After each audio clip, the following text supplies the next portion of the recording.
बहुत गहरी पड़ताल के बाद जनता के सामने ये हकीकत आई।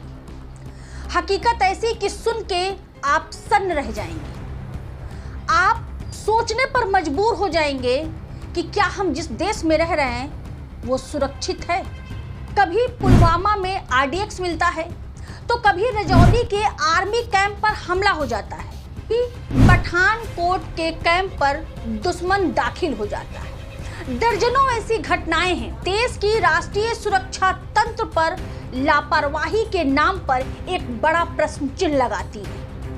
प्रधानमंत्री कार्यालय का खुद को एडिशनल सेक्रेटरी और डायरेक्टर बताकर गुजरात का किरण भाई पटेल नाम का ये आम शख्स Z+ की सुरक्षा लेकर कश्मीर में ऐसे घूमता नजर आया मानो किसी शॉपिंग मॉल या पार्क में घूम रहा।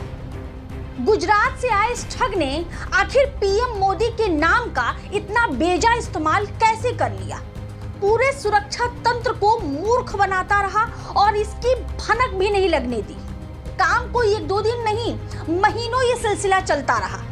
आखिर इतना बड़ा फर्जीवाड़ा पीएमओ अधिकारियों के नाक के नीचे ये खुद को पीएमओ ऑफिस का अधिकारी बताकर आईएएस लेवल के अधिकारियों को मूर्ख बनाता रहा और Z+ लेवल की सुरक्षा लेकर के सरकारी दामाद बनकर घूमता रहा। पहले आप इस महाठग किरण भाई पटेल उर्फ बंसी पटेल की ये रुआब देखिए।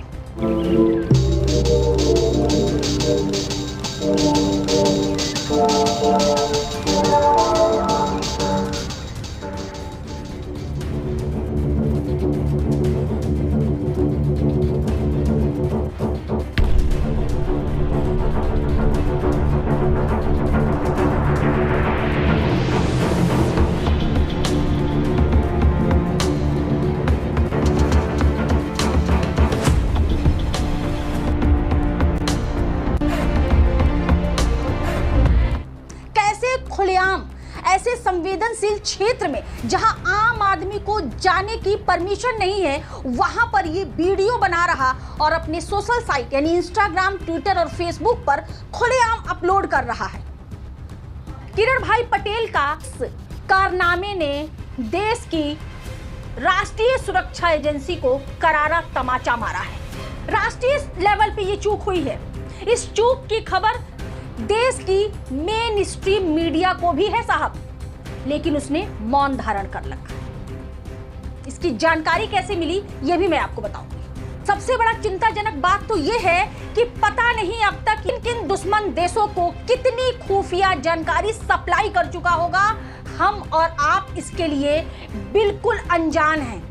ऐसी ही लापरवाही की वजह से पुलवामा और रजौली जैसी घटनाएं होती हैं। एक आम टाइप का महाठग उसने देश की सुरक्षा तंत्र का मजाक बना करके रख दिया।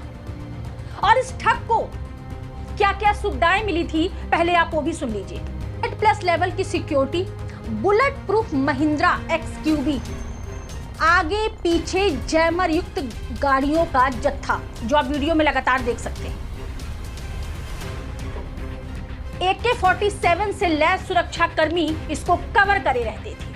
5 स्टार होटल में लग्जरी सुविधाएं मिल रही थी इस सरकारी दामाद को, सरकार की तरफ से, भारत सरकार की तरफ से बिल्कुल मुफ्त। ने देखा यही है वो बहरूपिया किरण भाई पटेल। ये घूम रहा, ये कोई आम क्षेत्र नहीं है।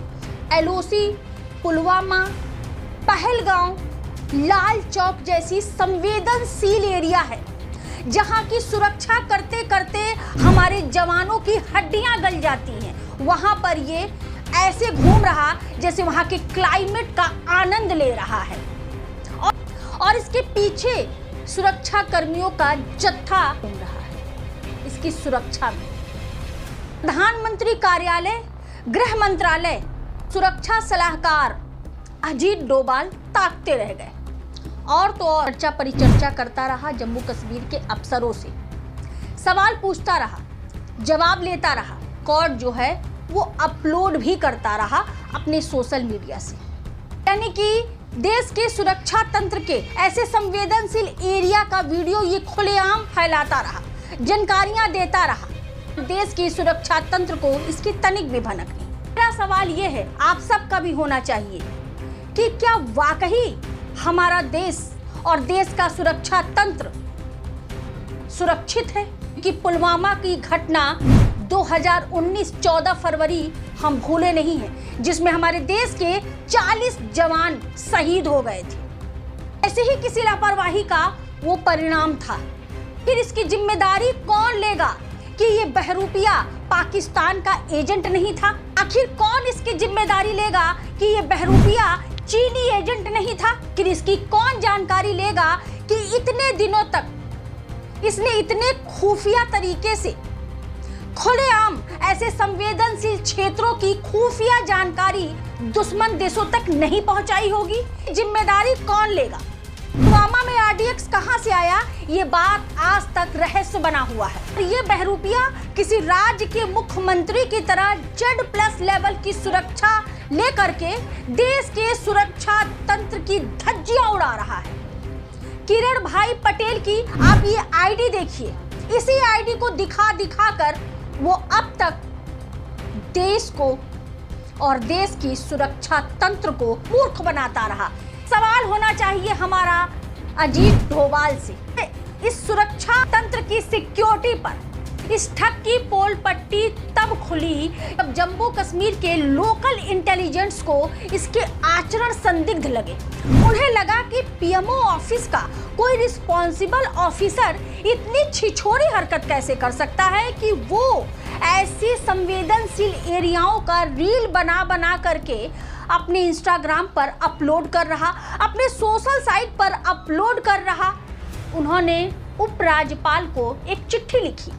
उपराज्यपाल के दफ्तर से जानकारी आई कि PMO ऑफिस से इस नाम का कोई भी ऑफिसर जम्मू कश्मीर नहीं भेजा गया है। उसके पश्चात वहां की पुलिस ने तुरंत इस महाठग को गिरफ्तार कर लिया, लेकिन इसकी गिरफ्तारी की खबर शासन और प्रशासन ने गुप्त रखा। 16 मार्च को ठग मजिस्ट्रेट के सामने पेश हुआ, तब ये खबर बाहर आई। जैसे ही ये खबर बाहर आई, हड़कंप मच गया। विपक्षी सवाल उठा रहे हैं, पूरा देश सन्न है कि एक जालसाज ठग ने देश के सुरक्षा तंत्र को रौंद डाला और उसकी कानों कान खबर नहीं लगी हमको। लापरवाही एक बार हो सकती है, बार बार नहीं। पुलवामा जैसी घटना खुली तस्वीर है। मेरा सवाल है, पत्रकारों पर FIR हो रही है, देशद्रोह का आरोप लग रहा है, उनको लिखने और बोलने पर हथकड़ियां पहनाई जा रही हैं, और देश के इतने बड़े सुरक्षा तंत्र पर इतनी बड़ी लापरवाही से मौन। सवाल बहुत बड़ा है और चिंताजनक है। आज की वीडियो में इतना ही। मेरे इस मुद्दे पर आपकी अपनी क्या राय है, मुझे कमेंट बॉक्स में जरूर बताइएगा। और यदि अभी तक आपने बोलती आवाज को सब्सक्राइब नहीं किया है तो सब्सक्राइब करिए और मेरी आजाद पत्रकारिता को आप अपना बल दें, सहयोग दें, मेरी आवाज को आवाम की आवाज बनाएं। नमस्कार।